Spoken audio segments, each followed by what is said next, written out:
It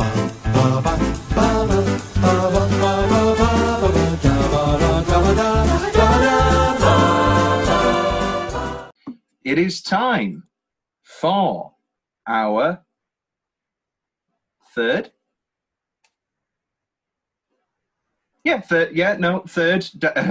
Robert Zemeckis movie.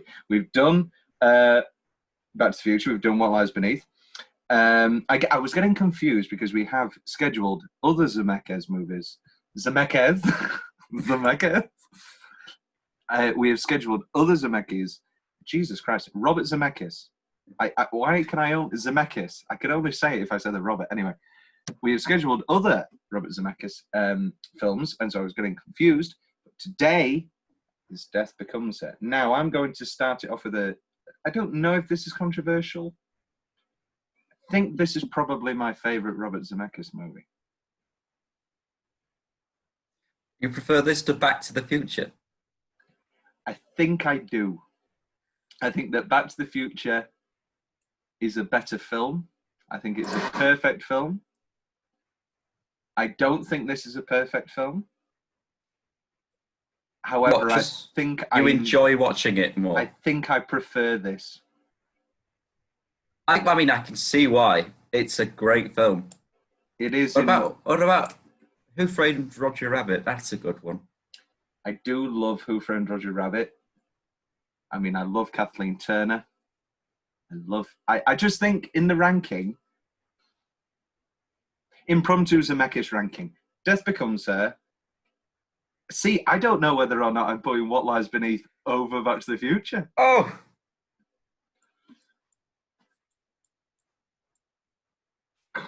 No, Back to the Future, then What Lies Beneath, then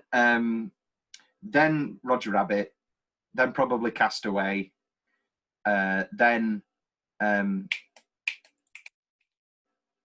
haven't seen Romancing the Stone yet, but I know that I'll love it. It's Michael Douglas, it's Kathleen Turner, it's Danny DeVito.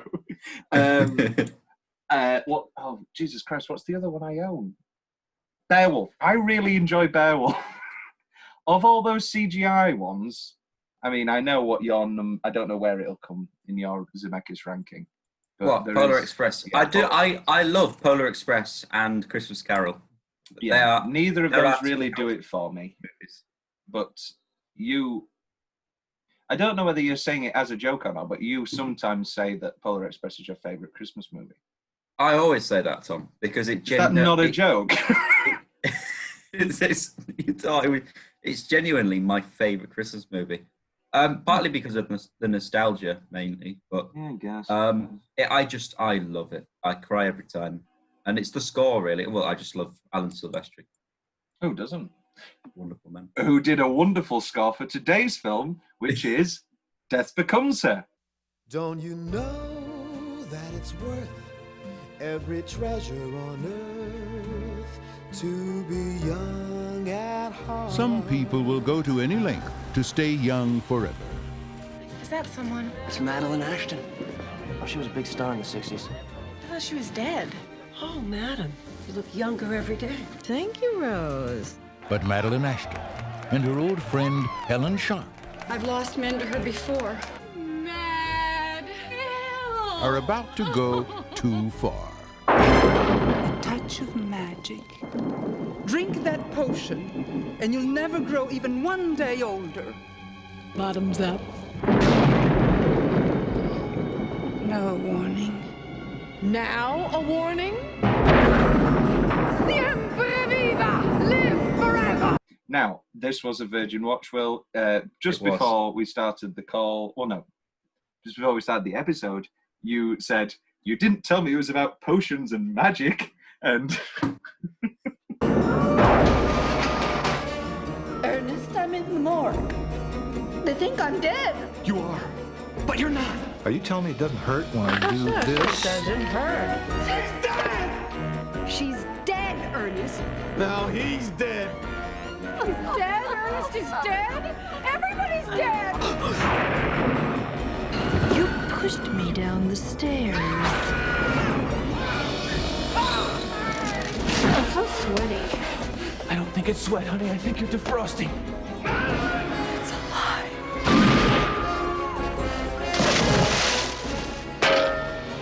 Universal Pictures presents Meryl Streep, Bruce Willis, It's a miracle! and Goldie Hawn. Look at me. I'm soaking wet. Death becomes her. So, and I can glean that you very much enjoyed this one, but why don't you talk about how much you liked it? I would love to. It was a really nice surprise. I did not I thought it was going to be another Postcards from the Edge. another Postcards from the Edge sort of thing. Well, from the first scene, the fabulous first scene. I mean, I'm sure we'll come to the opening scene. But yeah, from watching that, first of all, I'm thinking, why didn't I expect this? Because it's a Robert Zemeckis film. This is a very Robert Zemeckis film. That's what I was thinking. Otherwise, that's why I think great. I think it's the peak of dark Robert Zemeckis. I think it's the peak of wacky. I think it's the peak of CGI Robert Zemeckis. Oh, it's great. Did you watch the behind the scenes of how they did it? Yeah. Oh, come on, Will. We do our research. Who are you talking to? Yeah, no, I think we'll get to this. I think this is my favorite Bruce Willis film, or at least, or at least my favorite Bruce Willis performance. It's a great Bruce Willis. I don't know if a few of those diehards maybe I would put higher, but I think it's definitely my favorite Bruce Willis performance. Die Hard 2 is pretty we are on record of preferring Die Hard 2 to Die Hard 1. It's not that they're not all excellent. No. I'm talking just the first three. It's not that they're not all great, but I don't know. Die Hard 2 just does it for me. I really like Die Hard 2. Maybe it's my love of William Sadler doing naked gymnastics at the start. Well, not gymnastics. What would you say? Yoga? Yeah. Yeah. I mean, that's a pretty threatening opening to a film for a villain. I mean, sure, Hans is good when he comes out of the truck, but is he doing naked yoga? No, he's not. And then, sure, Simon's good. A brother and a sister have a milkmaid, and a milkmaid said what? No, listen. But they're diehards. This is Death Becomes Her. So I asked this a lot with all of my virgins, with all of your virgin watchers. Yes. What was the point? I think it's going to be pretty early on this time. But what was the point where the movie won you over? It was as soon as the flashing Broadway light appeared. What do I see? That's the question I'm most afraid of. One that asks me what I'm really made of.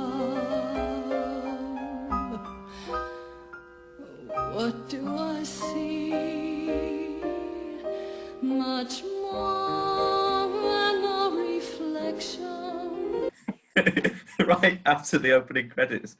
I'm a sucker for musicals, so of course I was gonna be hooked from the opening. Any film with that is one of my new favorite things. It's not new. It's always been my favorite thing. But like, I very much enjoy a non-musical film with a wonderful musical sequence. I see me, actress, woman, star and lover, sister, sweetheart, slave and mother.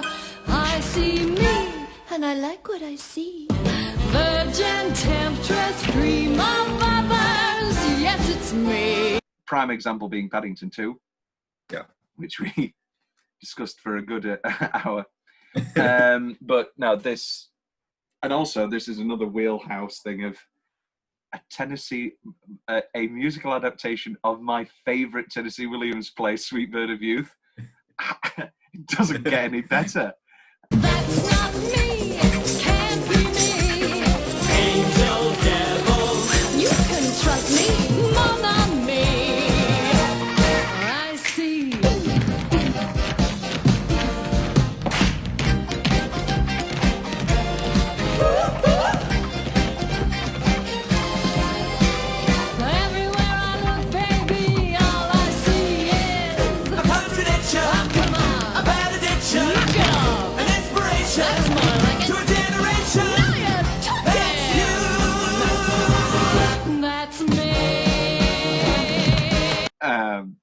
contradiction. Hey, why isn't that on any Spotify? Also, it's a great song. Like, who'd have thought Alan Sebastian can write a musical? Well, here's my biggest thing. How is this not? Oh, Jesus! I was just googling it. I thought it was an album, but it's just the single. See, there isn't even a Death Becomes Her album on Spotify. It's just the theme, and what a theme it is. And it's adding to my Scores playlist now. But the moral of the story is that, Death Becomes Her. I See Me. It's been talked about. It's been in the works with Kristin Chenoweth. How is this film not a musical? This is my new... I was reading Kristin Chenoweth. Yeah, it's. This is my new.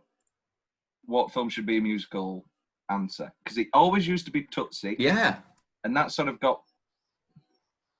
I don't think the concept was done to its fullest. I think. No.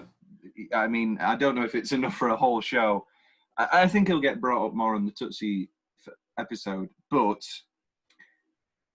I just think a lot of the choices made for that show just didn't work. And then it also had a bit of, a lot of politics got involved with the trans community and the representation of that. I didn't necessarily agree with anything. It's not a movie. That's not what the movie's about. But obviously that didn't help it. And I read all the articles because obviously it is one of my favorite comedies of all time. And I think the film does a better job. Anyway, but this is my new answer. How is this? This is just custom built. It's ready to be a musical. Yeah. End of Act 1. End of Act 1. Goldie Hawn, Helen getting back out the pool.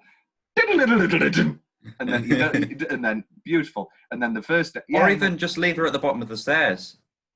And she's too early. Maybe she comes up behind him. I don't know. Yeah. Oh no, because then he takes us to the hospital. Yeah. Because the party scene is a whole 20 minutes. That's the big number. That's the opening Act 2 number. No. But the opening of Act 2 is the fight. Is the big duel ballad. And then, I mean, come on, it's literally in the dialogue. How can you not do a second act, 11 o'clock number, bosom buddies song? I'll paint your ass, you paint mine. Through the years. and then, but I'll paint your ass if you paint mine. I think you've got the potion scene because it's like a proper clinic, isn't it? You've got all the staff and the Tom, Dick, and Harry. She could be doing a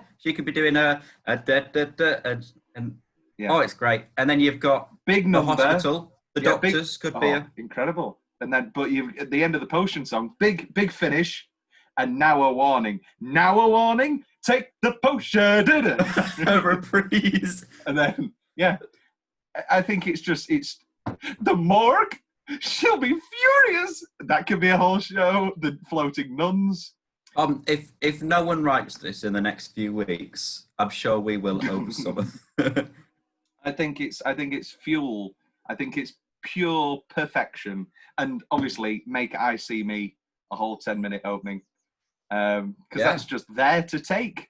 That's another problem with the Tootsie film. They have 3 great songs already. Didn't use any of them. I don't know whether it was a problem with rights, but 3 great songs. Just use them. They're written for the film. And this need I See Me, just an incredible opening. Which I'll jump into YouTube opening line Hall of Fame. A musical version of Sweet Bird of Youth? Who are they kidding? And that was the point. That was when the movie had me, Will, when I heard the line, a musical version of Sweet Bird of Youth. And it only got better when I found out we'd get to see it. Songbird, I actually think is a good title for a Sweet Bit of Youth musical. Yes. Sweet Bit of Youth, that needs a good film. Because the Paul Newman, Geraldine Page film has the classic thing of they had to cut everything and change the ending and all that for because it was the 50s and it majorly suffers and it needs a proper film adaptation. And Postcards from the Edge was sort of the most the easiest kind of comedy for me to do, because it was grounded in something real and it had an emotional base. And this, unfortunately, is absolutely through the roof hyperbolic farce. We would always, in Death Becomes Her, we would try to do at least one take that had some grounding in human experience, and then the sky was the limit. We just had a lot of fun with it. My character is Madeline Ashton, is very evil. And it's not her own fault. She can't help it. And the world and the way it is forces her to behave the way she does. That's my rationale. Kind of looked like this could have been a Tim Burton movie. It's that same sort of macabre. I would say if it does come onto Broadway, it'll be very sort of Beetlejuice-esque. That is exactly my next tipping point of now's the time, because they can do all of these effects. You're seeing the effects done in Beetlejuice, because that was always my thing of like, oh well, can they do some of the effects? So, do we know what they're doing with Back to the Future, as in effects wise yet? Because I'm on the waiting list for when it comes to the West End. Oh, right, if they reopen it. So I'll eventually go and see it. But do we know I have no idea. how they're doing I presume they'll have a good car effect, but I don't know what else they do. I'm very excited. Maybe he can like crumble at the side of the stage and his hand can go off and then and he's got a translucent hand and then he drops the hand back off. We haven't heard from you in a while. Is there anything you'd like to talk about with the group?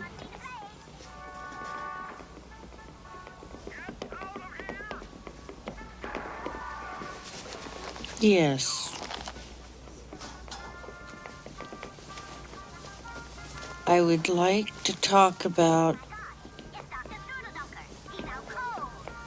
Madeline Ashton.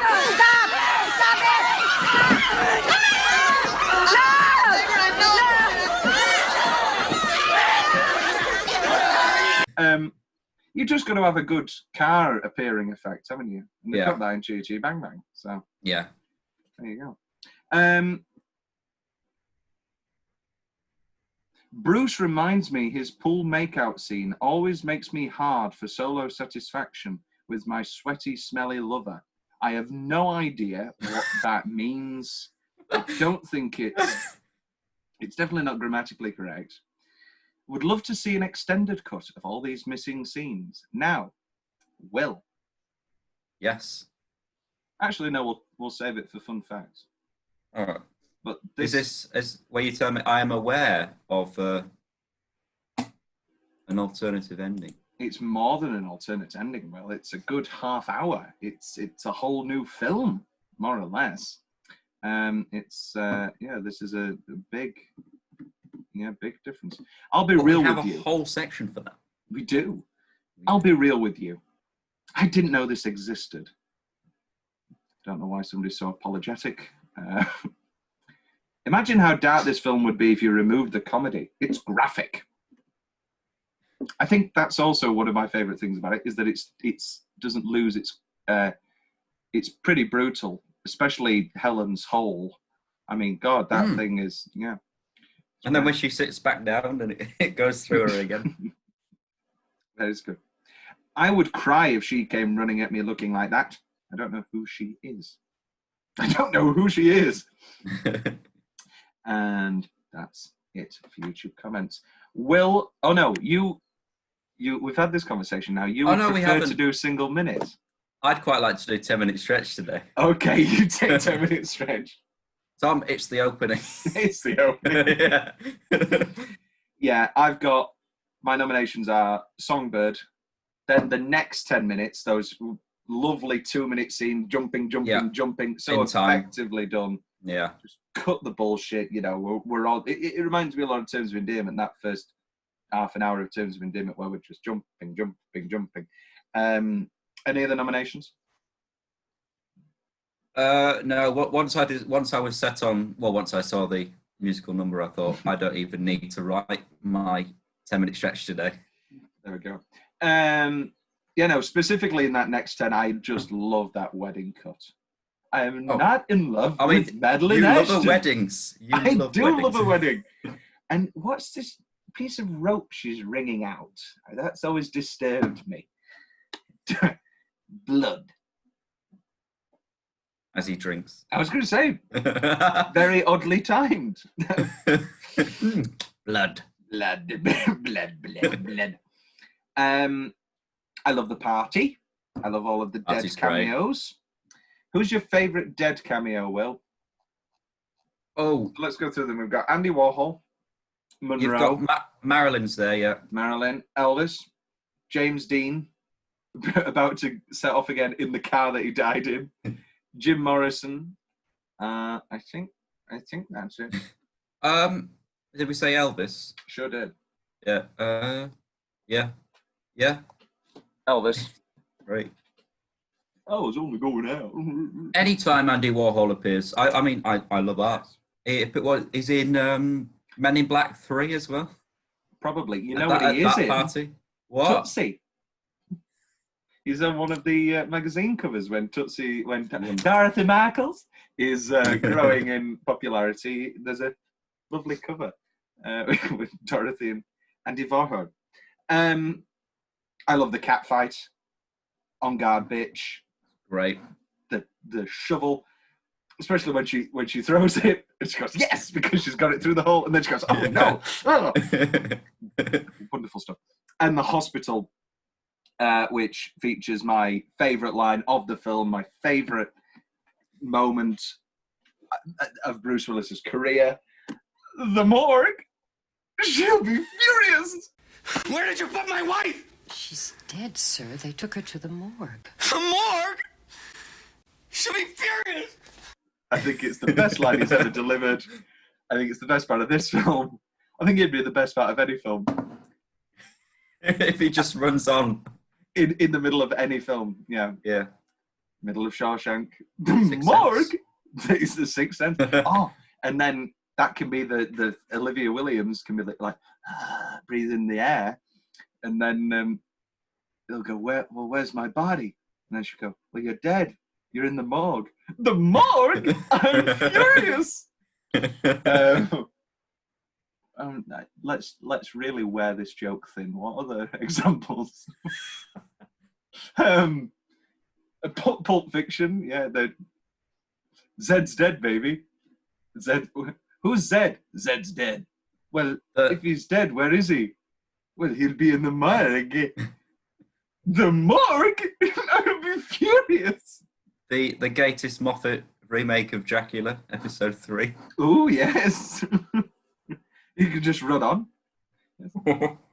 Where is she? Well, that actually has. That was okay. Yeah. That was okay part of it. It was. I enjoyed that when she'd realised. Yeah, it was just that third episode was just shambolic, really. Right. Big mess. I knew it was going downhill from the twist of episode 2 onward. What, inside number 9? No, I didn't mind that. That was a nice little reference. It was a nice reference. I didn't mind that at all. I mean, the twist of, I'm in your mind, that was a bit, you're too smart for your own good thing. But it was the twist of the modern day. Oh, I liked that. But I thought, this is a great, because it's true to the source material. But I think it could have been, it was a great idea, but they just did it badly. Sure. Yeah. The hospital, yeah. So you've, 2 minutes search. Tom's weirdly specific favourite parts of the film. The opening, well, not the opening, but meeting Meryl in the present day, where, can you say it, please?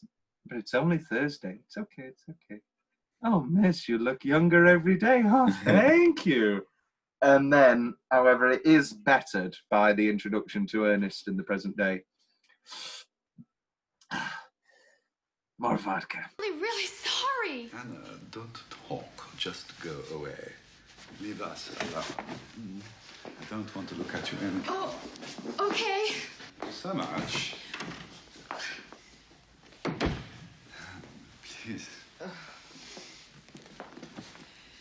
Well, I suppose I should apologize. Oh, no. I am very sensitive to your torment. Excuse me. But unfortunately, we are mere mortals here. What a great joke. What a just pulled off beautifully.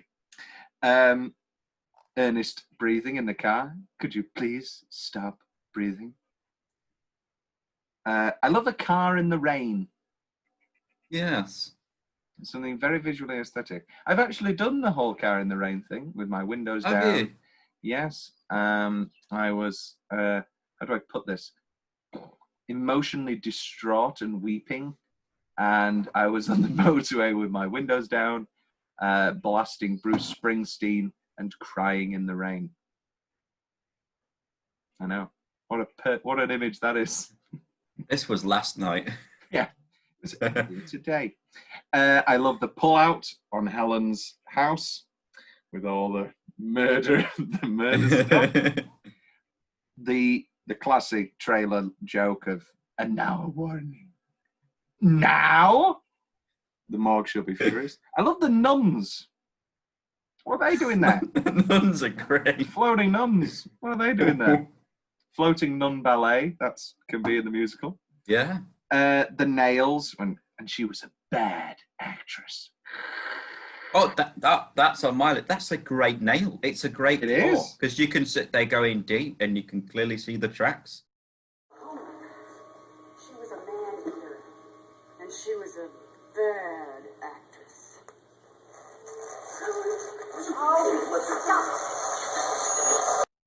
And also, it doesn't have. It isn't painful for an audience. I was going to say, what's better, this or Jaws? I mean, it's Jaws. It's Quint and Jaws. Oh, I'll catch him for 5. I'll kill him for 10. Then catching cod. Tommy cod. Oh, what a That's the best thing about that. He was just very, very drunk and abusive throughout the whole process. Have you heard the story about him betting Richard Dreyfuss to jump off the mast of the climb to the top and jump off the mast for, I think it was $500 or something. Go there, boy! Good old Robert Shaw. I love the pitch to Earn from Isabella Rossellini. Yes. Where she does the whole pitch and he will live forever. The lightning. I love at the funeral. Blah, blah, blah. I love when they crack into the mannequins. And my second favourite part in all the film, I don't know what it is, I laugh out loud every single time. It's Ernest falling through the glass. This poor guy just can't get a break. Into the pool. It's just like, oh, poor Ernest. He just can't get a break. So I'm finally dead. Love it. Will's more general favourite part of the film? I love the snoring man in Songbird. I love contradiction. Bruce Willis trying to. He's got his hands over his trousers. He's got a bit excited over Meryl. Oh, you think that's? Oh, that's what I think it is because you can see just... her eyes are going. I think he's a bit excited. I thought he was just grasping his playbill, but no, I think you're right. I think yeah. I'm right. I've always noticed Helen giving him the look of, oh no, he's about to fail the Madeline Ashton test, as she puts it. I think I just have an eye for this because in everything I've directed, I always put an erection joke in there.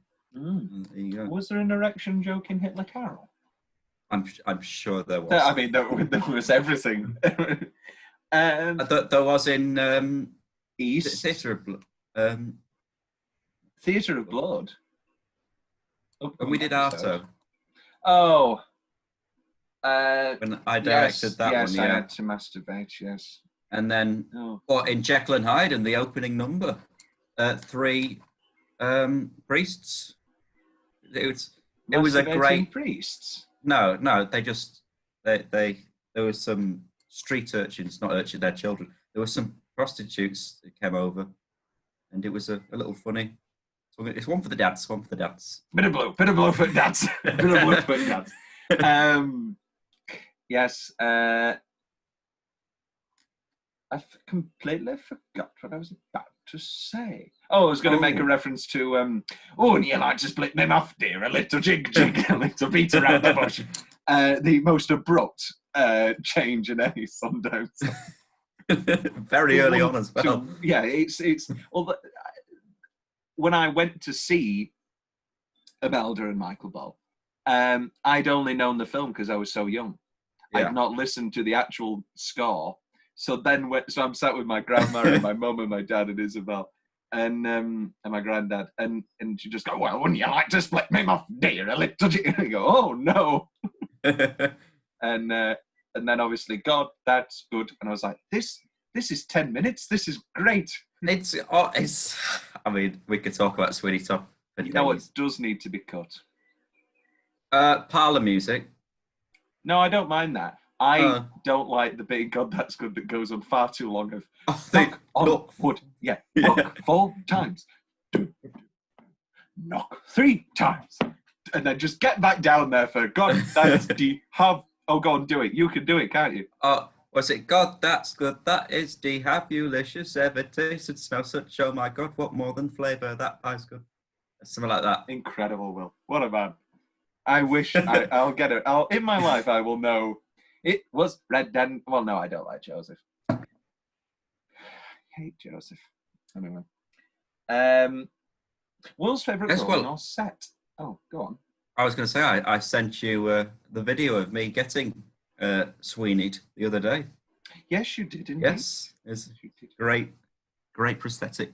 But my favourite building or set is this it's a rhetorical question because it's the Grand Castle building thing of Isabella Rossellini. Yeah, in particular the foyer, with that big sweeping staircase that goes all the way around, and the lovely floor. I think it's that wonderful. great pool.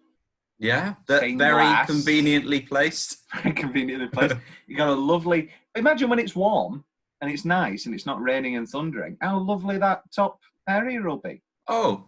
Same with the Beast's Castle, that bit where Gaston falls. Imagine if it's not raining. Look how lovely that.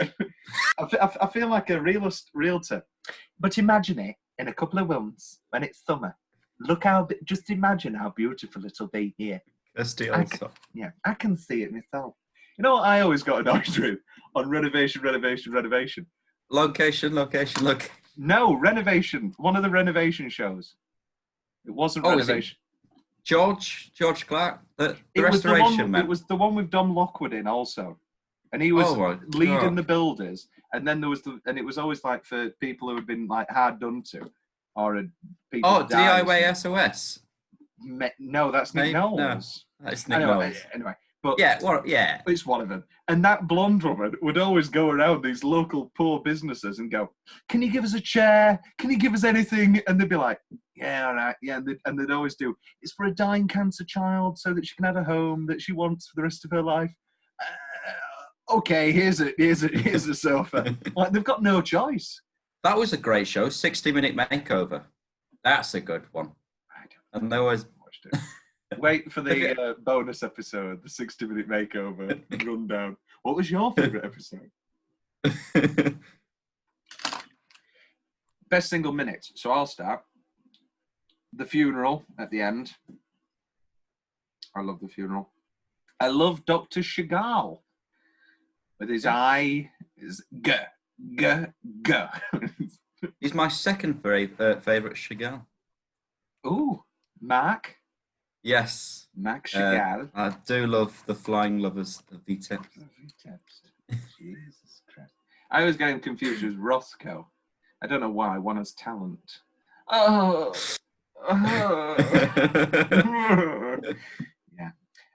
Paint at the bar. I love when the woman from Scrooged, Richard Donner's wife, I can't remember her actual name. She's in Lethal Weapon 2. Anyway, Lethal Weapon also, rather, not Lethal Weapon 2. Well, she might be in Lethal Weapon 2. But when she goes up to the bar and says, I never got to thank you for what you did to my mother.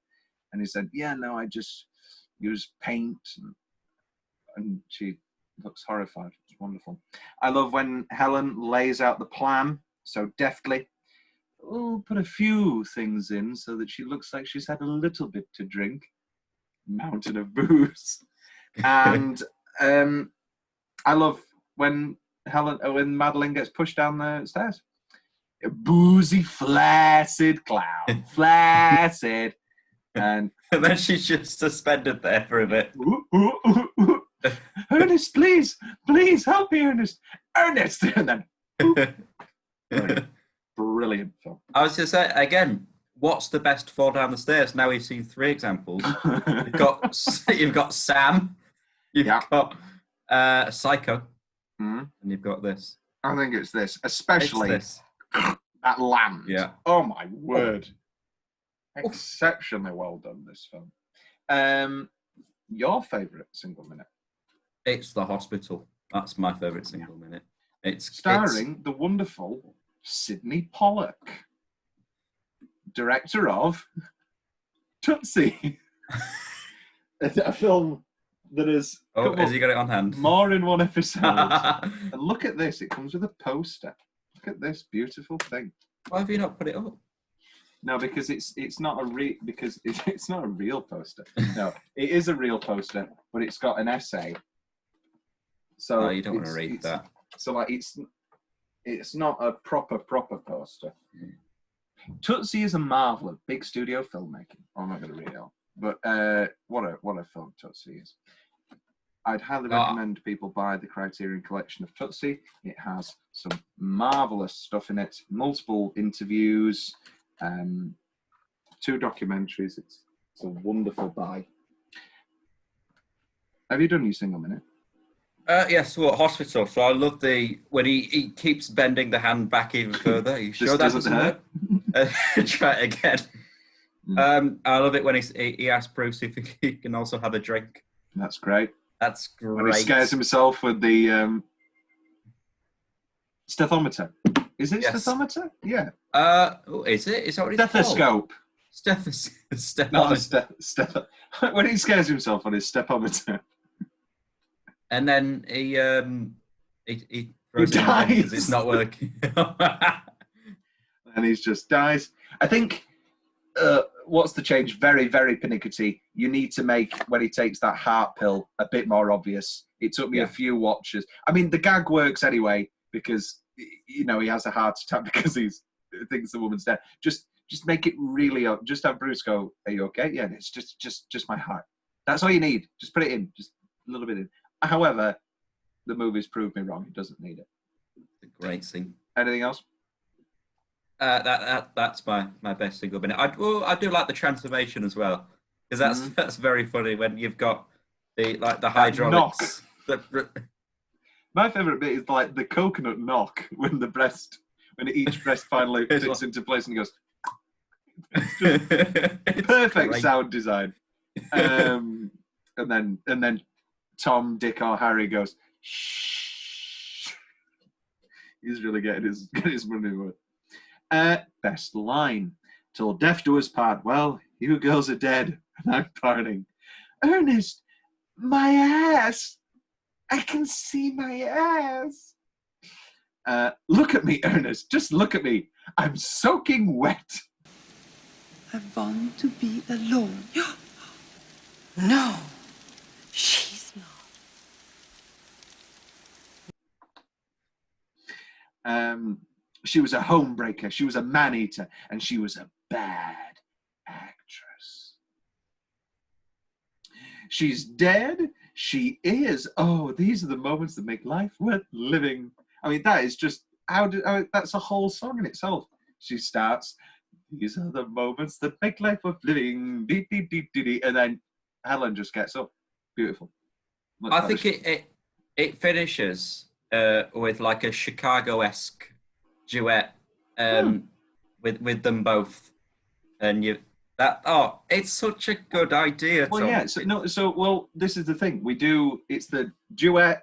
You paint my ass, I'll paint yours, which leads into the small funeral scene for Ernest, and then maybe, and then we have a reprise of You'll Paint My Ass, I'll Paint Yours, which leads into them falling down the stairs, or maybe and then they fall down the stairs, and then they come out, and they're all twisted, because obviously they're not going to smash.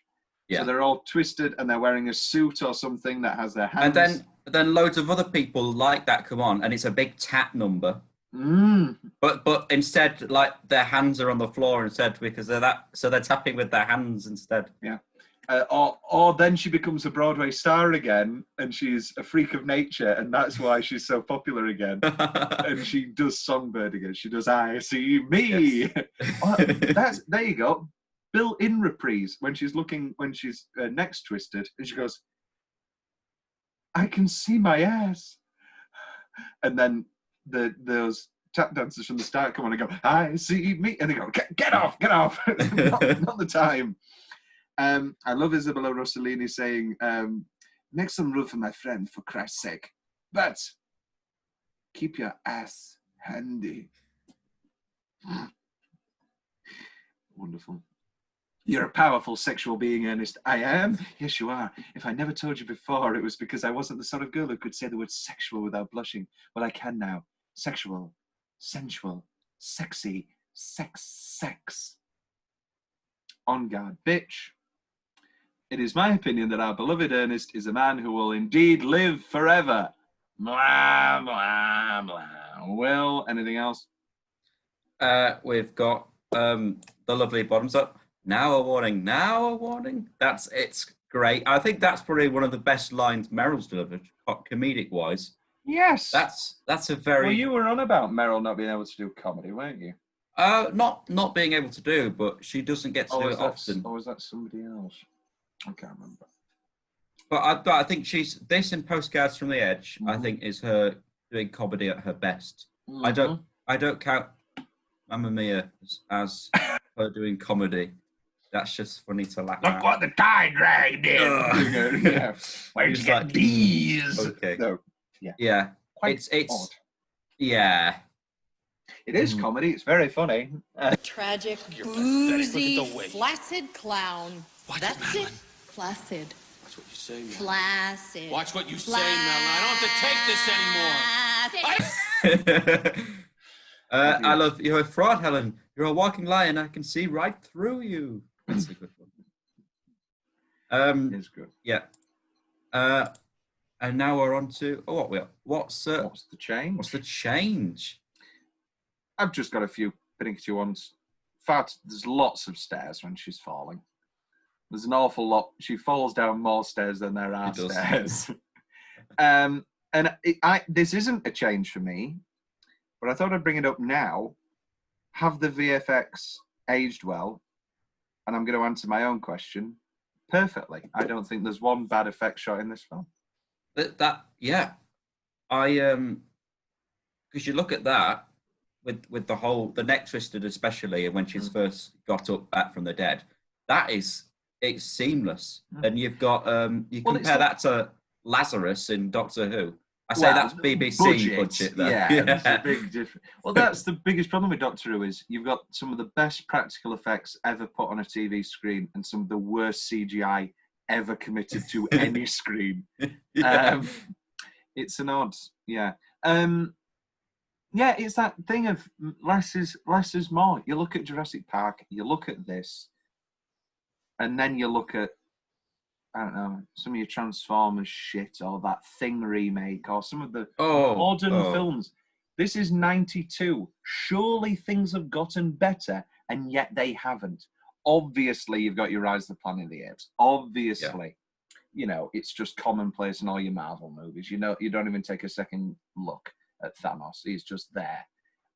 But less is more. And I think in 20 years or whatever, some of those Marvel movies and some of the CGI that we've got today will have aged badly. We will look at it and go, oh, and we're looking at it now, like we just said, the Thing remake, or the Scorpion King. But then you look at this and you go, oh no, this is perfect. This is a do you know why? It's a combination of CGI and practical effects. That's the way to go. They shot. Well, we'll talk about it now. They shot it in 2 takes. Yeah. So one was Meryl with a blue sort of mask over her head. Mm-hmm. She did all of that backwards. She looks like she's going to rob the place. Yeah. Like my grandma with her new black face mask. Oh. We had to. My mum's been making her own a nice floral one to give her, because the one that my grandma got her is like she looks like a bank robber, and it's terrifying. No, but then they also then they shot her again, just her head with the same lighting and the movement, and they superimposed the two. And what she was saying, the day she was wearing the blue mask was the one day that Mum came down to watch Mum her. came to see her. Yeah, typical stuff. Have you got any other change? Have you got any changes rather? No, just more musical numbers. More musical numbers.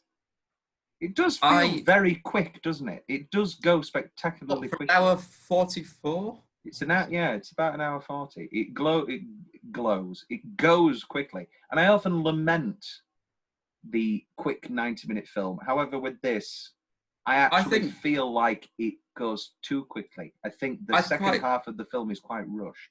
Yeah, I think from the point when she turns up at the house and they have the big fight, I want that. They go straight into a fight, and I want it to escalate to that rather than just she comes out with the gun, bang. But I think there should be more. Like I love it whenever they say, right, this is the plan, and then they sort of reenact what they're going to do, and then obviously they don't end up doing that. But I think there should be multiple different scenarios. And Bruce is like, no, wait a minute, what if we? And it just gets crazier and crazier. Yeah. Or maybe a couple of attempts to get Bruce drunk before they just fars him. Yeah. Failed attempts. Mind you, though, it's just fat, isn't it? We're just adding fat. We are. Of course, it would be excellent fat, and I love fat on a steak. But do you? Oh yeah. Oh, I mean, it's fine. I mean, it's the best bit. It's the taste of it. Do you not eat your fat? I do if it's been cooked properly and it's been properly rendered and it's nice, and I'll eat it. It's really nice. Lamb fat, that's the best.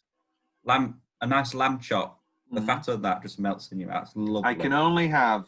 I'm very specific with lamb. Oh. I'm very specific actually with all my meats, apart from chicken. I'll eat chicken in any variety. Yeah. But pork, I don't like roast pork. I don't like it all. I only like a barbecued pork loin with lemon and pepper. That's the only pork I'll eat. And salt. Lamb, I only like tikka lamb, chicken, like lamb in a curry sauce. Lamb Rogan Josh is my favourite curry. Or a tikka lamb chops. I love them. Yeah. Or minced. On a barbecue. No, I don't like shepherd's pie.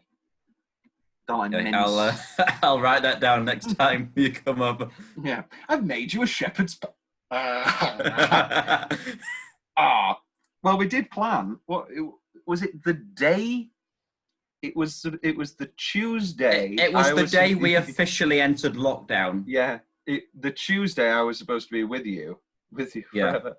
To be with you and Becky for a meal or a drink or something. Yeah, I was going to cook a nice steak. Yeah, and then it was the Monday that Boris did his. We're going to try big slam. I'm going to slam the table. Is the first time round when it first got introduced. Yeah, it's odd, very odd time, and that was 11 weeks ago. Will, how mad does that sound? Well, look what's come out of it. A very successful podcast. Yes. Well, by the time by the time this video is released, comes out, we'll have had sponsored I would be surprised if this is being shown in cinemas. Naturally, but this will open up cinemas. It will be a double feature of Death Becomes Her with an introduction from us two. We'll be at the BFI before we know it. What's left from Will's notes, if anything? A lot. Wonderful, lot. Will. Oh, yes. Well, in that case, I'll do mine quickly. Oh, okay. I've just put the macabre. I like macabre. We'll talk about the deleted scenes later. Did you spot the picture of the Madeline Ashton with the Reagans on the piano? No. Very nice. I love the creak of this should really have been in specific favourite parts. The creak of the cabinet where Ernest runs after Helen, and it's just that 2-second shot of the shotgun. Wonderful. Yeah. Right. There's a word starting with an M, Will, which is a synonym for a small part of something, a really, really small something. Micro. No, it's. I don't know how to give it away. Anyway, the word is modicum. A modicum of respect. Bruce Willis in this says modicum. He says, "I'm going to leave this house with at least a modicum of respect." Go, come on, Bruce. Sort it out. Is that just me? I mean, it's not. It's modicum. That sounds like me in. I think it was. Antony and Cleopatra. I played at the Wakefield Theatre Royal. I played Enobarbus, Right. and I couldn't pronounce the word cuckold. One of my favourite words. Cuckold. How did you pronounce it? I did them all. I was like cuckold. Cuckold. I don't know. Yeah. Cleopatra's cuckolded Antony. Ooh. Your notes. Hey, I mean, I look down now. I actually haven't got as many as I You've really big alluded Will, to. So Yes. I'm expecting lots. I've got more than I usually have because I usually have none. We've got Bruce Willis at the end of the opening, standing up and clapping like me in your short film. Overture. Overture. We'll cut to that now. Great. Anything to get me in. I mean, we've not mentioned Goldie Hawn's fat suit. Oh, yeah, she does a wonderful job. A great scene when she's rewinding. Here's my question. No. Is that Michael Caine? Oh, yes, okay. It is Michael Caine. It is Michael Caine. It's the Ipcris files, which they've clipped and obviously put Meryl Streep in and called it, what was it, Dark Windows? Or Dark Shadows? Why? What were you saying no to? I thought you were going to say, is that a real film with no. Meryl Streep and Michael Caine from like the 60s or 70s? I said that made me very happy. Can't beat a bit of Michael Caine. Yeah. Love Michael Caine. And then the whole where she rewinding it and then they barge through and they're dragging her away and she's just smiling. That's a great scene. Into the asylum doing. Yes. Was there anything you'd like to talk about today, Helen? The asylum, the inmates. That could be a great number. Oh, yeah. And then at the end of it, oh no, we can't see. Yeah, what are you in for? I killed a man. And then, what are you in for? And then she keeps getting the rhyme wrong because it always goes to her. And she goes, Madeline Ashton. No, Helen. And it's like, I'm living life. I'm so happy. I'm living life. I'm living life. I'm talking fast. I'm talking Madeline Ashton. No, snappy. Oh, brilliant. Boom. Great. Anything else? I'll get the piano out now, Tom. You start composing. What we got? When they're planning the whole, you're going to poison the cups. At the end with the autopsy, and you're just holding up the burnt hand of a corpse, and it's like the blood alcohol levels. Yeah, that's great. She deserved it. It's almost as good as I say. Let them crash. Yes. I don't know. I've written head pushed down. Oh yeah, when she hits her over the head with the shovel and her head just goes. like in the cartoons. Yeah, bloop, bloop. Yeah. It's good shit. That's great. And that's my any other notes. Any other notes? Well, Yeah. it's time for alternate ending corner. So we've got a bunch here. Some was filmed, some was proposed. This is the big one.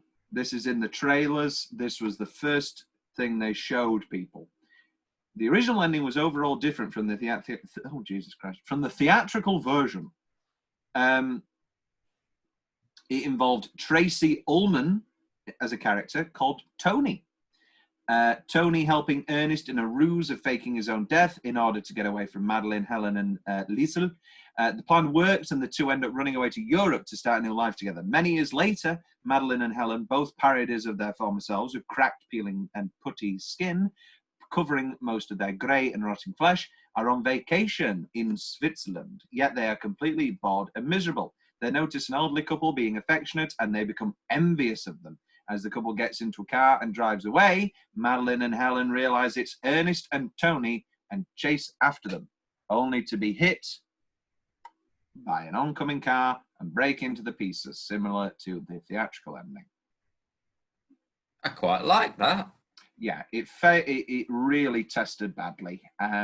You can see, obviously, a screenshot from that ending in the funeral. The big picture of an aged Bruce Willis in Switzerland mountain climbing is a screenshot from the original ending. Here's another one. In one of the original proposed endings, Madeline and Helen steal a car from one of the guests at Liesel's party in order to chase after Ernest. However, they end up accidentally driving off a cliff and crash into a huge explosion. Then they would emerge from the wreckage as charred skeletons. That's an even quicker ending. That doesn't do much for me. Another proposed ending was Ernest was meant to die from the long fall. Don't like that. While trying to escape, and his funeral was meant to take place afterward at the very end of the film. So that would have been a real downer ending. Don't know about that one. So are any of those that you prefer? You say, this is another annoying thing. Why can't I see it? It exists. It's edited. Just put it on a piece. I've bought your Blu-ray, so just put it on there. Go on. Any of those you prefer? Like what? I mean, if it's another half hour of a film, what's wrong with that? I'll watch that. Yeah. It must have been pretty bad for it, because it was universally like, this is a bad, this needs to be reshot. Something needs to change here. So I don't know. But again, I'd love to see it. It's time for a few fun facts. At one point, Liesel asks Madeline how old she thinks she is. Madeline answers 38, and Liesel gives her a dirty look. Isabel Rossellini was 39 years old at the age of filming. Here's a replacement. Bruce Willis replaced Kevin Kline as Ernest. Good. It is good, but, I mean, you can't beat Kevin Kline. Bring him on for the musical. He likes stage stuff. Maybe Ernest is too old now, but who knows?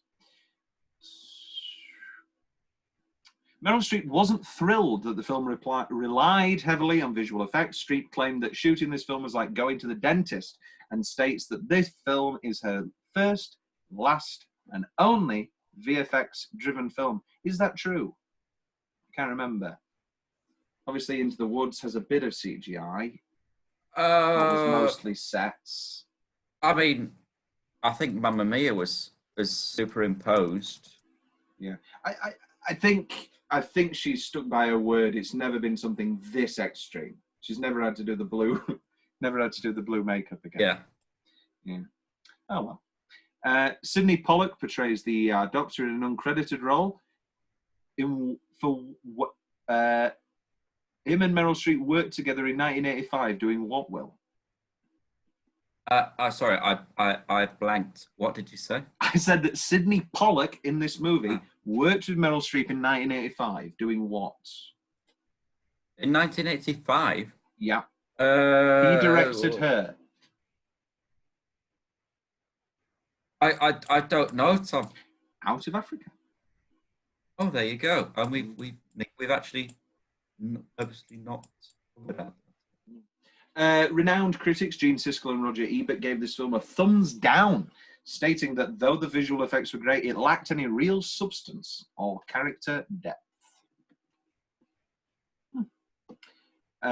Originally at the party, originally in the script, some other celebrities were going to be in there, including George Harrison. Oh, lovely. Yeah. Originally, when Ernest enters the hospital morgue in search of Madeline, a drawer containing the body of a priest suddenly rolls out at one point. The three nuns who are briefly seen were there to view and identify the priest's body. This explains why the nuns were in the morgue crying as they were gliding away. It doesn't, however, explain why they were gliding away. Synopsis of a sequel. What would the sequel be to this film? We don't want one, obviously, but no, I don't think it. I don't know. It's hard when they're just heads. Yeah, I guess you could stick them on mannequins. That could be quite funny. I don't like it. I don't like it. I just don't think. I can't think off the top of my head. I'm usually great at creative ideas. Speculation. But, I can't think of what would work. That's all right. Don't blow yourself up. No, Tom. It's Tom's big question. We've actually hit on a bunch of them. We've hit on: is this Bruce's best? Is this the most ideal show for a musical? Best dead cameo. Who's better in this film, Goldie or Meryl? Goldie's pretty good. She's pretty good. I think they're an iconic trio. I think they both do excellent work. There's not a weak link, even if we extend it, as we extend it to Isabella Rossellini and Sidney Pollack for I think I've got to say I very much enjoy it. I think this is the funniest I've seen Meryl. I'll say it now. This is her best comedy. I thought you really liked Florence Foster Jenkins.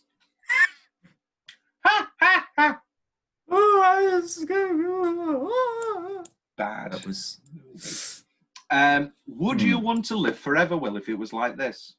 If it was like this, no.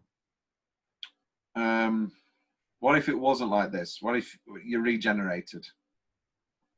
Like Doctor Who? No, like Logan. Like when he gets stabbed, it just heals. What? So you age normally? You just? No, you don't. No, you stay the same age. Yeah. But if you get stabbed or die or whatever, you just heal. You're back to normal. Yeah, why not? That sounds fun. Yeah, I think that's also a brilliant twist in this film. Like, name another, live forever movie where your body dies and you're rotting and decomposing. I mean, I love a good decomposing corpse. We mentioned American Werewolf in London before. I love the running Griffin Dunn slowly decomposing more and more. I think it's excellent. That's me spent. Closing line Hall of Fame. Oh, go on. Do you have I was just big question? owing it you being spent. Oh. Yeah. Do you remember where you parked the car? Great. Yep. Very good. Or is it too? Do you remember where you parked the car? Is it too much? No, it's the setup for a punchline, Tom. I know it is, but and I think it's a great gag. But, and I'm not saying that this is a film of realism, but it does sort of like, would they really try and get in the car just as heads? And I don't know. You know what I had a sudden flashback to? I have seen this movie. What? I've seen the last 5 minutes of them walking down. I've seen Bruce Willis falling through the glass into the pool and then them exploding at the funeral. This is a bigger Bruce Willis last 5 minutes twist than The Sixth Sense. When did you see this film, Will? I think it was about 4 years ago. It's very specific. So go on. So and you just caught the end, and you're like, "What's this movie?" Must have been. I must have been waiting for the next film to come on. Yeah. So put it over. All right, last 5 minutes of this film. Make a cup of tea. Oh, yeah. This looks good. I won't watch it though for the next 4 years. What a twist! What a Shyamalan twist. Meryl Mania concludes in our next episode, Doubt, where we will discuss the wonderful film Doubt, but also discuss those. Is it our first Philip Seymour Hoffman? Yes, it sure damn is. And that's even more exciting. Yes, and we will discuss what we thought was the best film in this Meryl Fortnight, what was Meryl's best performance in this Meryl Fortnight, and then we will go into, God, you lucky buggers, another fortnight, this time celebrating for Halloween the horror movies of 1973. Exciting. The best year for horror ever. And these are four of my favourite horror movies. But anyway, we'll get to that later. And I am also here. And you're there too. You also like, but you don't like one of the horror movies, do you, Will? What, it's a bit scary? It's a bit scary. One of them I might have to find someone to watch it with me. Alas, death becomes her. Do you remember where you parked the car, Will? Did you just get shot?